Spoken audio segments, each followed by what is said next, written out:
జన్మించితేనే పరలోక రాజ్యములో ప్రవేశింతువు. కొత్తగా నీవు జన్మించితేనే పరలోక రాజ్యములో ప్రవేశింతువు. ఆ భూమి మీద మరలా క్రియేషన్ చేశాడు. పతనమైపోయినటువంటి భూమిని మరలా ఆత్మదేవుడు పరిశుద్ధపరిచాడు. అదే రీతిగా పతనమైపోయినటువంటి మన యొక్క ఆత్మను పరిశుద్ధాత్మదేవుడు పొదిగి క్రొత్త జీవితాన్ని తీసుకొని వచ్చాడు. హల్లెలూయా. అయితే శరీరం మాలిన్య విషయంలోన మనం ఇంకా పాపంలోనే నిలిచి ఉండుమా? పాపంలోనే ఉందామా? దేవుడు ఆత్మకు గొప్ప కార్యం చేసినప్పుడు మీకు అర్థమైంది కదా. ఇంకా నేను లోతుగా వెళ్ళాలంటే మనం దేవుడి వల్ల పుట్టినాము అంటే ఇది క్రియ వల్ల కాదు, ఆచారం వల్ల కాదు, భక్తి వల్ల కాదు, ధర్మశాస్త్రం వల్ల కాదు, నువ్వు ఉపవాసం ఉన్నందు వల్ల కాదు. ఉపవాసం నిన్ను నచ్చించలేదు, ఉపవాసం నిన్ను పరిపూర్ణంగా చేయదు. ఈరోజు అనేక మంది ఉపవాసం అంటున్నారు. రక్షణ కార్యము దేవుడే చేసినప్పుడు ఉపవాసం చేయనప్పుడు మళ్ళీ ఉపవాసాన్ని పట్టుకుంటలేదు. ఎవడాడు నిన్ను భ్రమ పెట్టింది అని భక్తులు అంటున్నారు. క్రియాపూర్వకంగా నీకు రక్షణ కలిగిందా?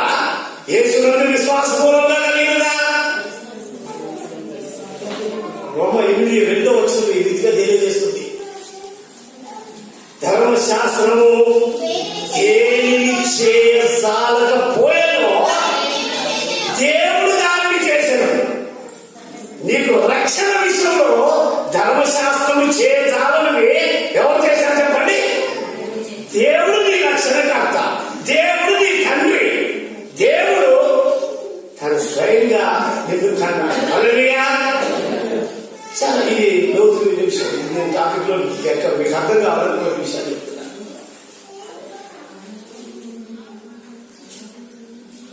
అయితే బాప్తిస్మం పొందినటువంటి ఆత్మీయ బాప్తిస్మం పొందినటువంటి మనము గమనించండి, శరీర పాపముల విషయమై నిలిచిడుమా? ఒక తీర్మానం మనం చేసుకోవాలి. ఏంటో తెలుసా? 3వ వచనం ఈ రీతిగా తెలియజేస్తుంది. క్రీస్తు యేసులోనికి బాప్తిస్మం పొందిన మనమందరము ఆయన మరణములోనికి బాప్తిస్మం పొందినమని మీరెరుగరా? గమనించండి, క్రీస్తు యేసులోనికి బాప్తిస్మం పొందినటువంటి వారు మరణములోనికి బాప్తిస్మం పొందారు. క్రీస్తు మరణించాడు, నీవు కూడా మరణించావు. నీ పాపములు మరణించినవి. మరణించిన వాడు తిరిగి లేస్తాడా? తిరిగి లేస్తాడా? నీ పాపముల విషయమై కూడా గమనించండి, క్రీస్తు పాతి పెట్టబడినాడు. క్రీస్తు రక్తం కథ కప్పేశాడు. చచ్చిపోయినవి తెల్లని వస్త్రం కనబడినట్టు నీ పాపములు చచ్చిపోయినవి. ఇక ఎన్నటికీ నీ పాపములు కనబడవు. కనబడవు. డై అయిపోయిందండి.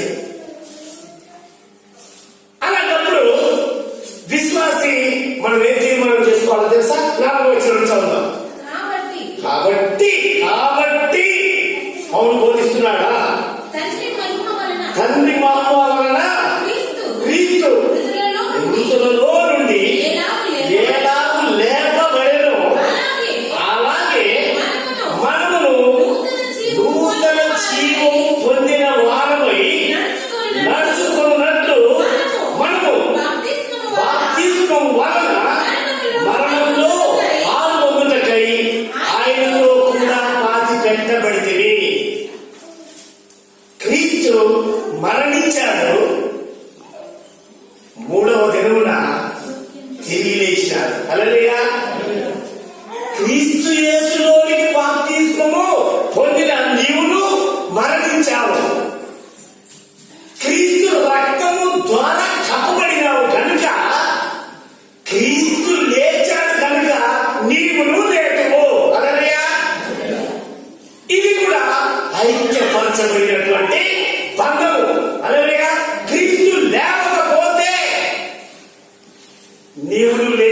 అవకాశము లేదు.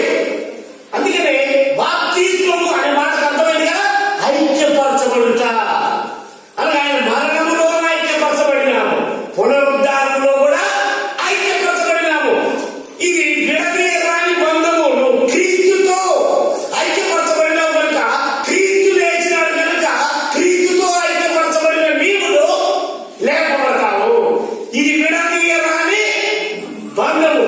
క్రీస్తు మొదటి పునరుద్ధానము మనమందరము ఒక దినమున లేపబడతాం. హల్లెలూయా. ఈ నిరీక్షణ మనకు ఉండాలి, ఈ ఎదురు చూపు మనకు ఉండాలి. యేసునందు నేను విశ్వాసం ఉంచాను, క్రీస్తు లేచాడు, నన్ను కూడా సిఎస్ఐ చర్చిలో ఒక పాట పడతాడు.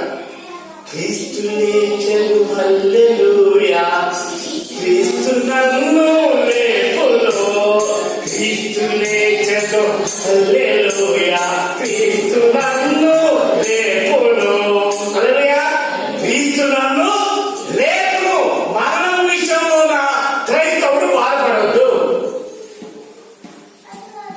అయితే ఇక్కడ గమనించాల్సినటువంటి విషయం, రక్షణ పొందిన వ్యక్తి క్రీస్తుతో ఐక్యపరచబడినట్లుగా శరీరమును దాని ఇచ్ఛలను కూడా ఏం చేయాలో తెలుసా, క్రీస్తుతో పాటుగా సిలువ వేయాలని లేఖనం చెబుతూ ఉంటుంది. క్రీస్తుతో పాటు మనం ఏం చేయాలట, నా శరీర పాపములు ఉన్నవే, ఈ శరీరము క్రీస్తునందు విశ్వాసం ముందు పాపముల చేతను అపరాధముల చేతను ఆత్మ చచ్చినప్పటికీ నా శరీరం కూడా ఏకీభవించి పాపం చేసింది. ఈ శరీర పాపములను కూడా నేను ఏం చేయాలి, సిలువ వేసేయాలి. ఏం చేయాలి, సిలువ వేసేయాలి. కనుక 6వ వచనం చూద్దాం. ఏమనగా మనం ఇతను పాపములకు దాసులము కాకుండుటకు పాప శరీరము నిరర్ధకమగునట్లు మన ప్రాచీన స్వభావము ఆయనతో కూడా సిలువ వేయబడదని ఎరుగుదుము. ఓకే. అనగా మనమాట దేవుని యొక్క ఆజ్ఞ ప్రకారంగా యేసునందు విశ్వాసం ఇచ్చినటువంటి వారు, సత్యమును తెలుసుకున్నటువంటి వారు దేవుని యొక్క ఆజ్ఞకు లోబడాలని ఉంది. మత్తయి సువార్త 28వ అధ్యాయము 20వ వచనం ద్వారా దేవుడు ఈ రీతిగా తెలియజేస్తూ ఉంటున్నాడు. 28:20లోన నేను మీకు ఏ సంగతులను అది కాదు, ఇంకా పై వచ్చిన కాబట్టి మీరు వెళ్ళి సమస్త జనులను శిష్యులుగా చేయుడి, తండ్రి యొక్కయు కుమారుడి యొక్కయు పరిశుద్ధాత్మ యొక్కయు నామములోనికి. ఇది ప్రభు చెప్పినటువంటి మాట. ఇది లోకంలో ఉన్నటువంటి అందరికీ సంబంధించినటువంటిది. యేసునందు విశ్వాసం ఉంచినటువంటి ప్రతి ఒక్క వ్యక్తి, యూదుడే కాదండి, లోకంలో అందరికి సంబంధించిన వ్యక్తి. ఎందుకంటే యేసుని గురించి తెలుసుకున్న తరువాత అతను ఒక శిష్యుడు అన్నట్టు. తండ్రి యొక్కయు కుమారుని యొక్కయు పరిశుద్ధాత్మ యొక్కయు నామములోనికి వారి బాప్తిస్మం ఇచ్చుతూ బాప్తిస్మం ఇయ్యాలి. అని ఇది నీటి బాప్తిసాన్ని గురించినటువంటి ఆజ్ఞ. ఎందుకంటే ఆ పై వచనంలో ఉంది, కాబట్టి మీరు వెళ్ళి సమస్త జనులను శిష్యులుగా చేయండి అనగా యేసే రక్షకుడు అనే విశ్వాసం నీకు తెలిస్తే నువ్వు ఒక శిష్యుడు అయినట్టు. ఈ సత్యాన్ని ఇతరులకు బోధించగలవు. అటువంటి వ్యక్తికి నువ్వేం చేయాలి, తండ్రి యొక్కయు కుమారుని యొక్కయు పరిశుద్ధాత్మ యొక్క ఈ నామములోన వారికి బాప్తిస్మం ఇవ్వాలి. దీన్ని నీటి బాప్తిస్మం అని అంటారు. ఇది ప్రభు ఆజ్ఞ, గ్రేట్ కమిషన్ అంటారు. ఇంతకంటే మించిన ఆజ్ఞ లేదండి. కనుక ప్రతి ఒక్క వ్యక్తి, రక్షింపబడిన వ్యక్తి నీటి బాప్తిస్మం ద్వారా క్రీస్తుతో ఐక్యత చెందాలి. క్రీస్తుతో ఐక్యత చెందాలి. కనుక నా ప్రాచీన స్వభావమును నేను సమాధి చేయాలి. నా ప్రాచీన స్వభావమును క్రీస్తుతో పాటుగా శిలువేసేసుకోవాలి అని ఒక తీర్మానానికి రావాలి. అప్పుడు నీళ్ళలోనికి ఒక వ్యక్తి వచ్చి నిలబడతాడు. నిలబడినప్పుడు దైవజనులు అడుగుతారు, నీ పాపముల విషయమై పశ్చాత్తాపడినావా అడుగుతాడు. ఈ దినం నుంచి నీ పాపములను క్రీస్తుతో పాటుగా సిలువ వేస్తున్నావా? చనిపోయిన బ్రతికిన ఇక క్రీస్తు కొరకే అని తీర్మానం చేసుకున్నాను అని ఒక తీర్మానం చెప్తాడు. నీవిచ్చిన సాక్ష్యాన్ని బట్టి సంఘము ఎదుట, దేవుని ఎదుట నీకు క్రీస్తుతో ఐక్యపరుస్తున్నాను, బాప్తిసము ఇస్తాను అని బాప్తిసం ఇస్తాడు.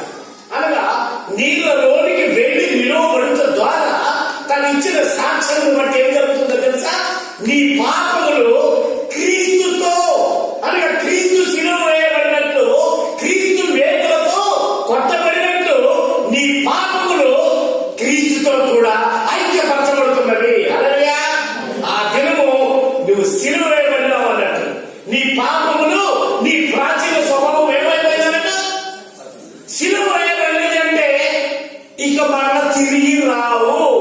డై అయిపోయింది. నీ పాపములు ఎక్కడ కొట్టేసావు? శిలువకు కొట్టేసావు. ఇక నువ్వు గ్రహించాల్సింది ఏం తెలుసా?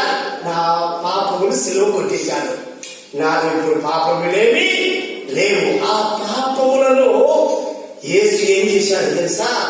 ఆ పాపములను కలిగి సమాధిలో పెట్టబడినాడు.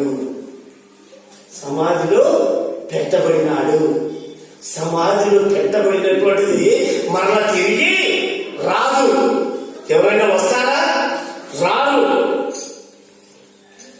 కనుక నీ పాపములను కూడా సమాధి చేస్తున్నాను అని దైవజనుడు ఆ వ్యక్తి శరీరమును నీళ్ళలోనికి ముంచేస్తాడు. అనగా క్రీస్తు మరణములోన నీవు కూడా పాల్గొందినావు. హల్లెలూయా! క్రీస్తు మరణించాడు, నీ పాపములను కూడా మరణింపజేసుకున్నావు.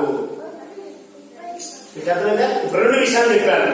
నిలబడుట ద్వారా శిలువ వేయబడిన వాడిగా నువ్వు తీర్మానం చేసుకున్నావు. పాతి పెట్టుట ద్వారా, నీవు నీళ్ళలో ముంచుట ద్వారా నీ పాపములు కూడా సమాధి చేయబడినవి. హల్లెలూయా! అప్పుడు దైవజనుడు ఇంట్లో ఏం చేస్తాడు తెలుసా? నీ శరీరాన్ని లేపుతాడు. క్రీస్తు మూడవ దినమున తిరిగి లేచి యుగాలు జీవించే అర్హతను కలిగి ఉన్నాడు కనుక నీవు లేచావంటే ఒక దినమున నువ్వు కూడా పునరుద్ధానుడవే. హల్లెలూయా! పునరుద్ధానుడయ్యే శరీరమే నీకు ధరించుకునేది. కనుక ఇప్పుడు నీవు క్రీస్తు సంబంధిని, క్రీస్తు సంబంధిని అని ఒక తీర్మానం చేసుకోవాలి. నా పాపములను ఏం చేశాను? ఒకటి సిలువ వేశాను, రెండోది పాతి పెట్టబడినాను, మూడోది తిరిగి లేచాను. తిరిగి లేచాను. ఇప్పుడు నువ్వు ఎవరు సంబంధివి? క్రీస్తు సంబంధి. గలతీ 2:20 భక్తుడు ఈ రీతిగా రాశాడు. చూడండి,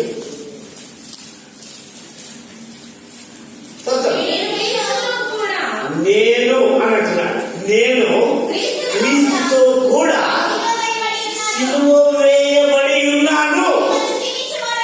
ఇక జీవించువాడను నేను కాదట. ఇక జీవించువాడను నేను కాదు, క్రీస్తే నా యందు జీవించుచున్నాడు. నేనిప్పుడు శరీరమందు జీవించుచున్న జీవితము నన్ను ప్రేమించి నా కొరకై మరణించిన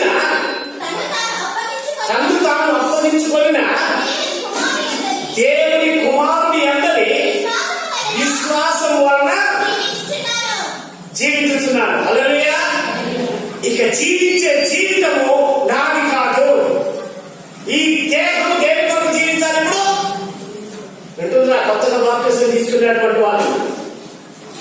ఈ దేహము ఇక పాపముల విషయమై పాతి పెట్టబడినది కనుక ఈ దేహమిగా క్రీస్తు కొరకే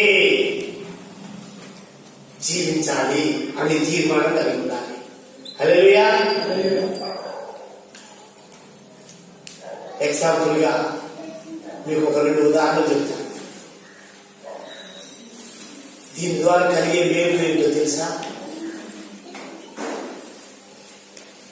పుట్టినటువంటి బిడ్డకు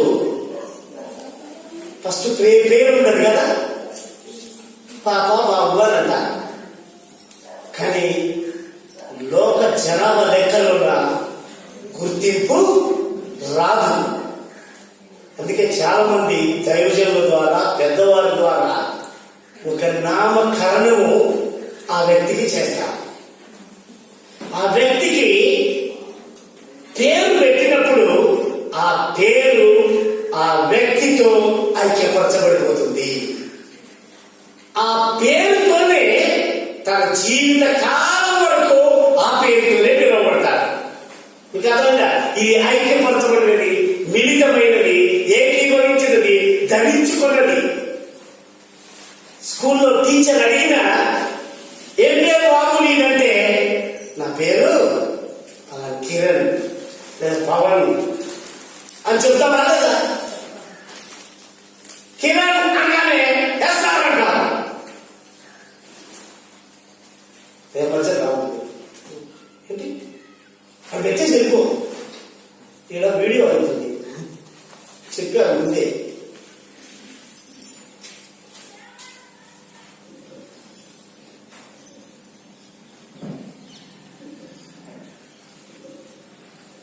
పేరు ఏమైందండి? ఐక్యపరచబడింది కనుక ఎవరు పిలిచినా కిరణ్ అనగానే తల్లి పిలిచినా అడుగుతున్నాడు, తండ్రి పిలిచినారు, టీచర్ పిలిచినారు, ప్రభుత్వం వారు నీకు ఫస్ట్ ప్రైజ్ ఇచ్చింది రా అంటే వెంటనే లేచి వస్తారు. ఆ పేరు అది నీకు ఐక్యపరచబడింది. దాని ద్వారా ఎన్నో మేలులు ఉన్నాయి. ఆ పేరుతోనే మనకు ఎన్నో ఉపయోగాలు. పేరు లేకపోతే మనం ఏ పేరుతో పిలుస్తారు దానికి అర్థం ఉండదు. ఇది ఒక ఉదాహరణ. రెండవదిగా ఈ లోకంలో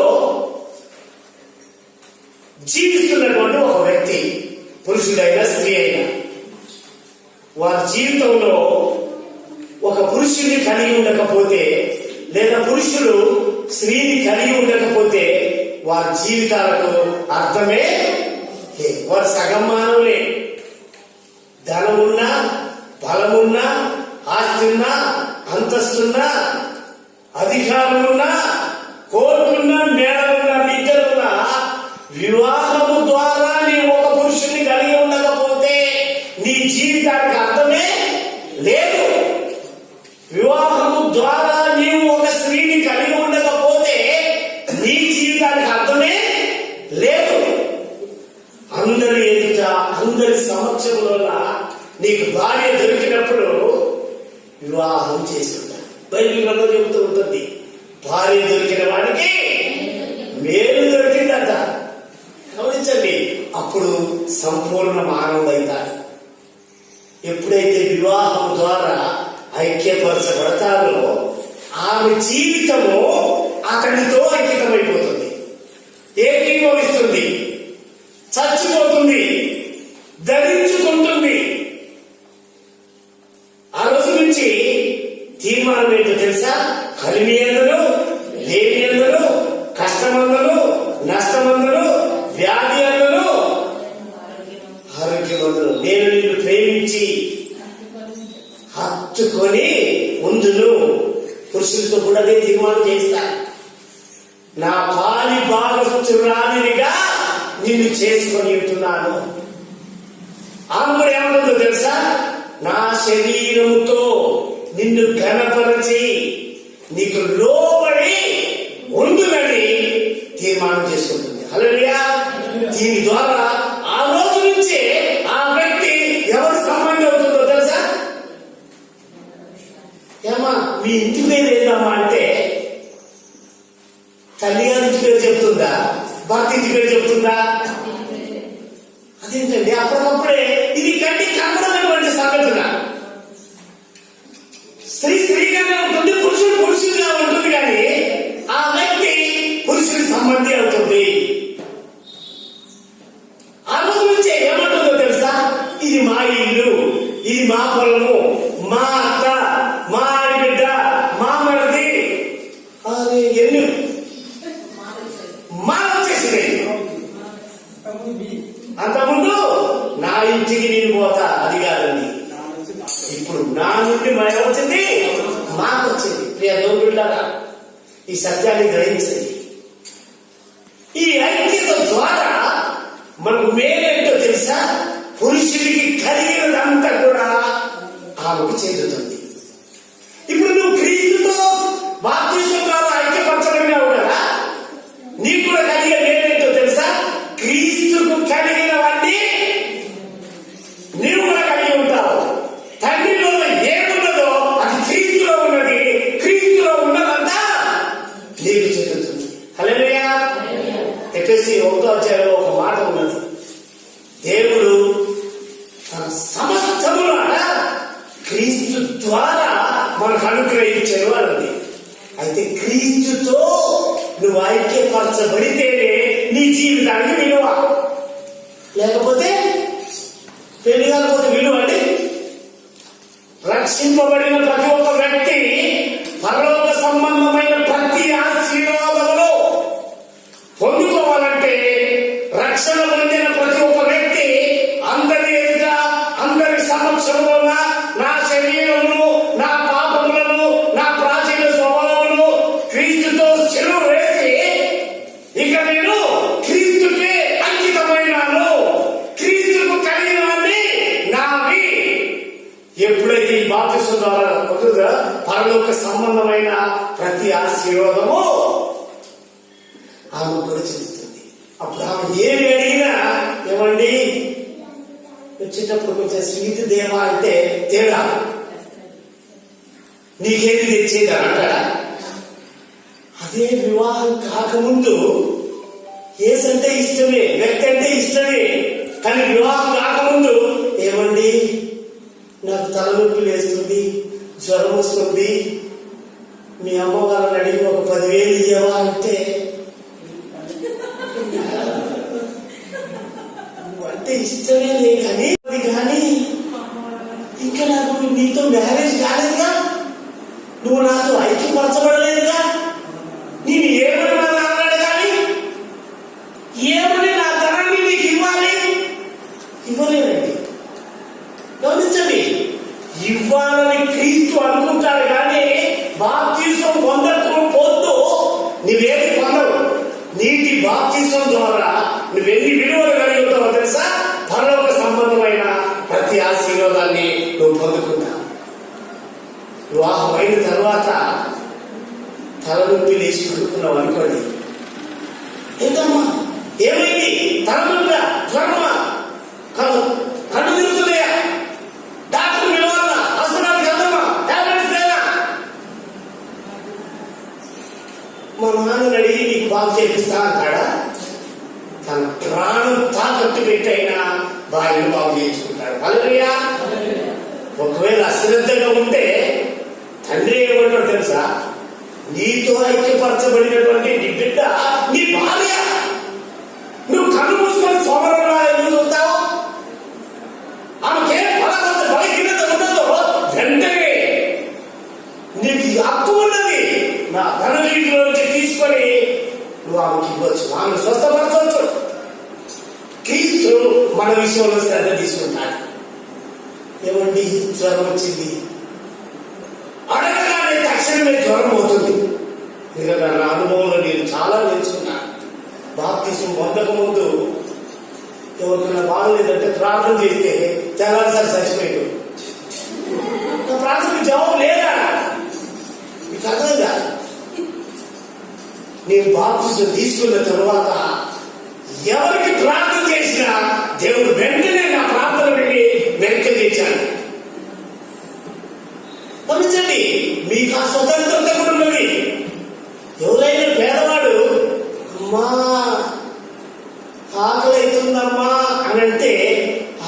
కరుణ కలిగిందంటే వెంటనే ఇంటిలోకి వెళ్ళి తన నిధిలో నుంచి ఒక 100 రూపాయలు తీసుకొని వచ్చి ఇవ్వగలుగుతుంది.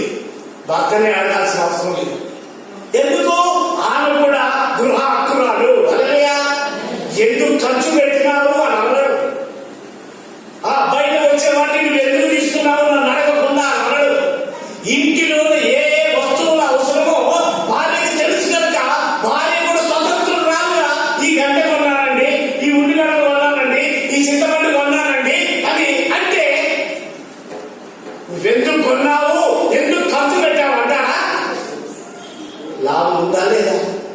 తీసుకోకపోవడం వలన నష్టాలు ఉన్నాయి. హల్లెలూయా. కనుక ప్రియ దేవుని బిడ్డలారా, ఈ దినం బాప్తిసం పొందే అటువంటి వారు మీ ప్రాచీన స్వభావాన్ని ఏం చేయబోతున్నారు? క్రీస్తుతో సిలువ వేయబోతున్నారు, పాతి పెట్టబడబోతున్నారు.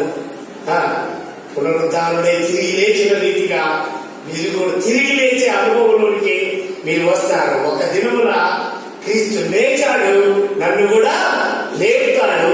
నేను భూమి మీద జీవించినంత కాలం కూడా పరలోక సంబంధమైన ప్రతి ఆశీర్వాదాన్ని పొందుకునే అవకాశాన్ని కూడా ఈ నీటి బాప్తిసం ద్వారా కలిగి ఉన్నాను.